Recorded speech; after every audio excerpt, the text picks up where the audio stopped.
Prince Vrindavan Bihari लाल की। यदा विनियतं चित्तम् आत्मैवावतिष्ठते निःस्पृहः सर्वकामेभ्यो युक्त इत्युच्यते तदा। यदा विनियतं चित्तम्, ध्यान में क्या करना है? अपने चित्त को, अपने अंदर की जो चेतना है उसको एक खास बिंदु पे कंसंट्रेट करना है। मान लीजिए बैठ के भगवान का ध्यान कर रहे हैं तो भागेगा इधर उधर, उसको फिर रोक के लाएंगे, फिर भागेगा फिर लाएंगे।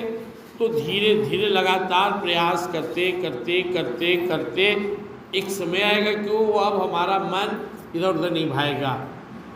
अब हमारे अंदर में जो विचार उठते रहते हैं, विचार के तरंग है, विचार के लहरों में जो हम भटकते हैं वो भटकाव बंद हो जाएगा।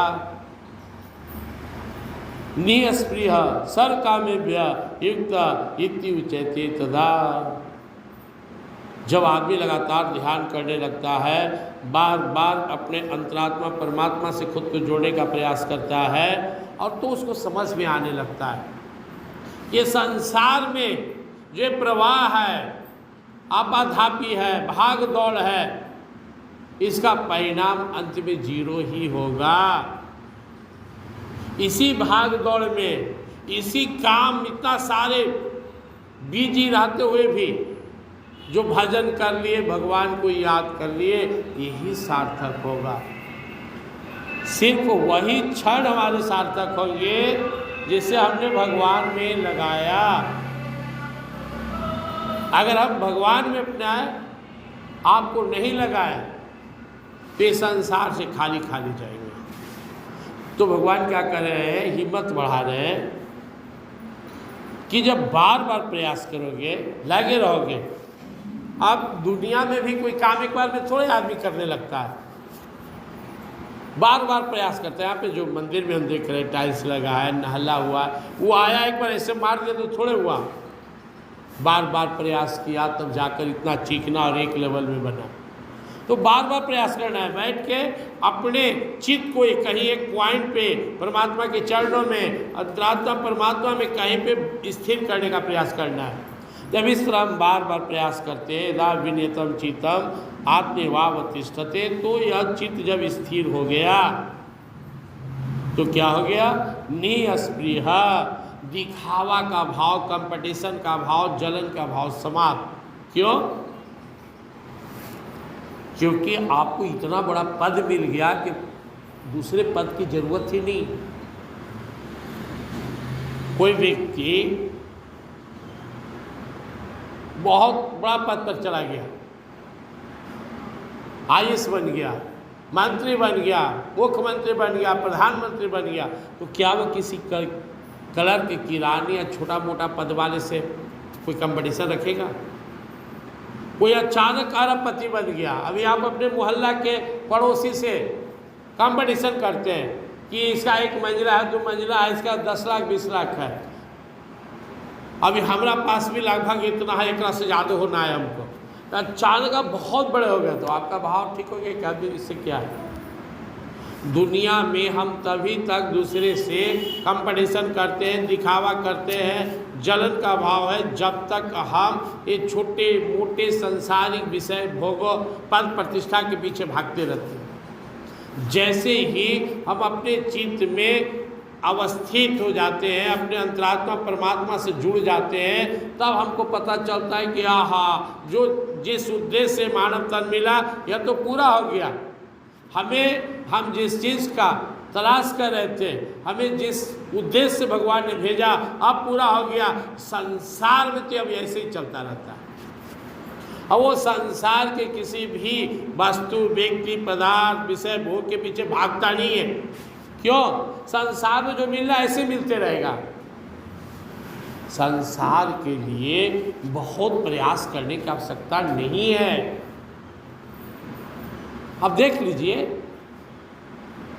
एक आदमी बड़ी अमीर है या बड़ा पोस्ट पर है, बड़ा पढ़ा लिखा है, खूब दौड़ धूप कर रहा है, क्या हासिल कर लिया? बहुत ज़्यादा खा रहा है, बहुत ज़्यादा मोटा हो गया, उससे उसको बड़ी फायदा है, लंबा हो गया, चौड़ा हो गया, ज़्यादा दिन जिएगा। और एक आदमी थोड़ा साधारण जी रहा है, क्या फर्क है दोनों के लाइफ स्टाइल में? बेचैन दोनों है। अब दोनों में जिसको जीने आ जाएगा वो शांति प्राप्त करेगा। अब बड़ा पद और बड़ा प्रतिष्ठा और बड़ा पैसा होने से कोई काबिल नहीं होता है, जीने आने की कला होना चाहिए। नहीं तो बड़ा पद प्रतिष्ठा सब रहते भी वो सुखी नहीं रहेगा, बेचैन। तो संसार ऐसे ही चलते रहता है। कल हम माता पिता पे आश्रित थे, धीरे धीरे माता पिता हम पर आश्रित हो गए, धीरे धीरे माता पिता चले भी गए, अब बच्चे हैं वो हम पर आश्रित है। माता पिता भी किसी तरह निर्वाह किए, हमसे बच्चों का भी निर्वाह हो रहा है। फिर समय आएगा फिर हम बच्चे पे आश्रित हो जाएंगे, एक चक्र चलता रहेगा। ज़्यादा छटपटाने से क्या होगा? जितना हमारे अंदर सामर्थ्य मेहनत करना है करें। भगवान ने पीछे कहा युग चेष्टा से कर्म सो, कर्म करो, मन लगाकर करो, निष्काम भाव से करो, मेरे लिए करो। हमें कर्म से भागना नहीं है, लेकिन बेचैन नहीं रहना है। 2 रोटी आराम से खा रहे हैं, थोड़ा ज़्यादा पैसा होगा तो क्या होगा? पूड़ी खाएंगे, क्या फर्क पड़ेगा? और ज़्यादा पैसा हो जाएगा तो क्या होगा? फिर रोटी ही खाना पड़ेगा। क्या है? कोलेस्ट्रॉल बढ़ गया, डॉक्टर का सादा खाइए। पैसा कम है, स्वाद लेके मिठाई खा रहे हैं। ज़्यादा पैसा हो गया, ढेर दिन खाए तो फिर सादे खाए पड़ेगा, शुगर हो गया। ज़्यादा मोटा हो गए, दिन भर सूते रहते, थायराइड हो गया, दिन भर ठौर पड़ल रहे, कहाँ पे धाम में थायराइड हो गया। डॉक्टर अब कहेगा आप दौड़िए। अब आदमी सोचता हम बाप रे कितना काम करें, थक जाते, तो पैसा रहता तो आराम करते। पैसा आ गया एकदम आराम, एकदम पड़े हैं। फिर डॉक्टर कहा सवेरे 5 किलोमीटर दौड़िए, न तो आपको जो है हार्ट अटैक हो जाएगा, कोलेस्ट्रॉल बढ़ल है, बीपी बढ़ रहा है, चीनी बढ़ा हुआ है, थायराइड घबरा रहा है। महाराज क्या जो है एकदम आलसी दिन पड़े रहते हैं घर में, दौड़िए 5 किलोमीटर। दौड़ने से बचने के लिए तो पैसा कमाए थे, तो ही ठीक ठाक दौड़ रहे थे। कि कहला इतना कर्म कुकर्म हे ने होने से चोरियों बेईमानी भी किए, इतना धन बना लिए, बदले में फिर हो गया वही कमा फिर से। हाँ, पैसा रहते सादा खाना पड़ेगा, सूखा रोटी, हाँ करेला के साथ, मिठाई ना खाए, नहीं शुगरो बढ़ा ले, कोलेस्ट्रॉलो बढ़ा।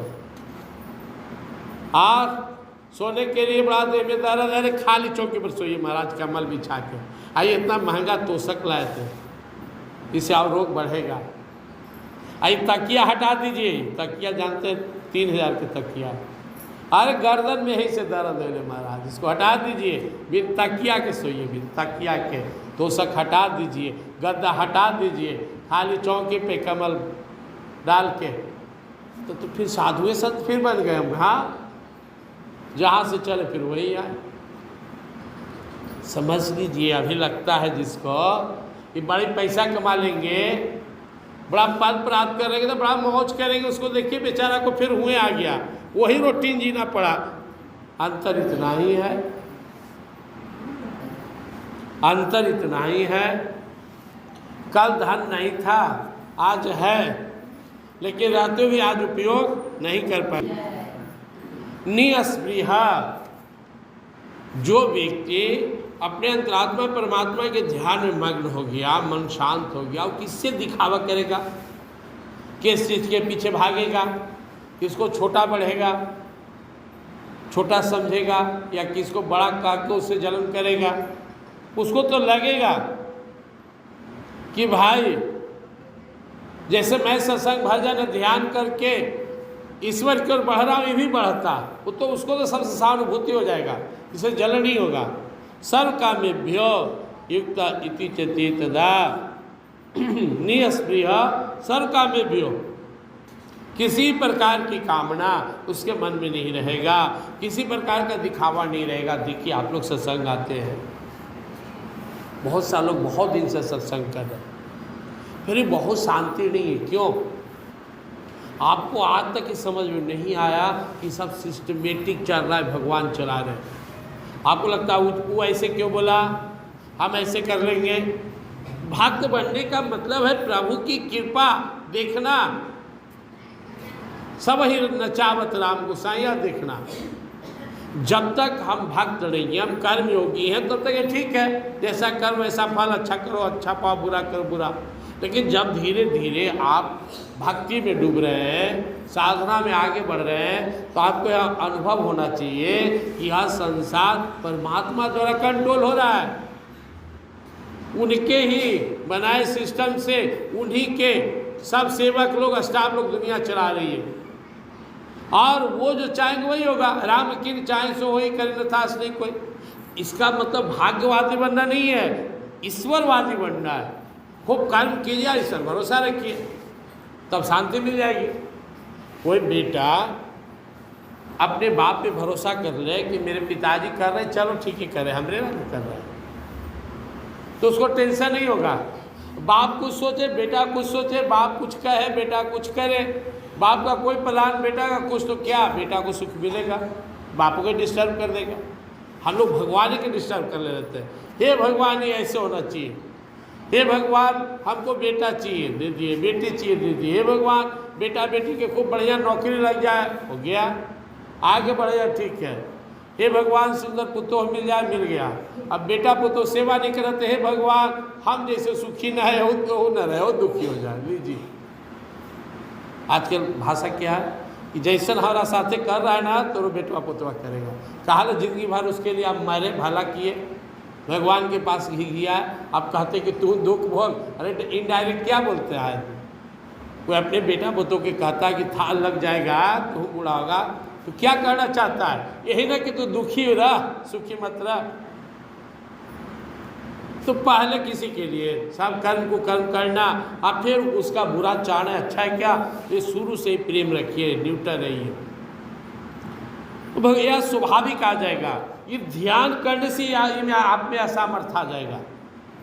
अलग से कुछ नहीं करना है, रोज ध्यान कीजिए। चौथा अध्याय भगवान ने कहा था कि योग साधन करने से ज्ञान प्रकट हो जाता है।